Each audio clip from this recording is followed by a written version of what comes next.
Basic English sentences. English to Bodo. Let's start.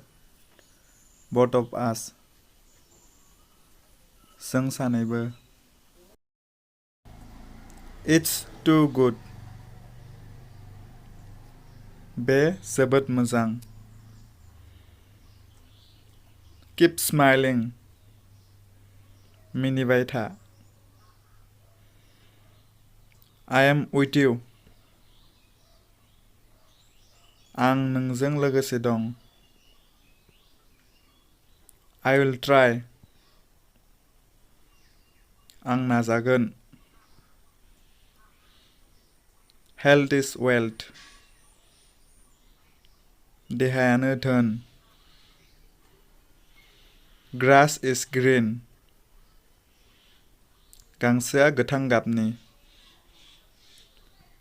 God is everywhere. गसाइआ जेरावबो दं.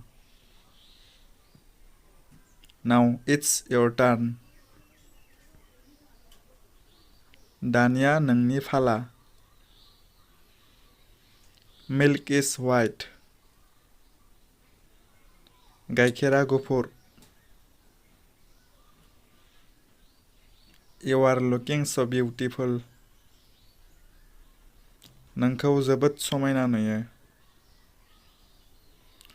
Tell me about yourself. नोंनि सोमोन्दै आंनो खिन्था. May God bless you. गसाइआ नोंखौ बोर सारस्रिथों. He is an MLA. बियो सासे MLA. Ram is a good boy. रामा सासे मोजां हौवासा.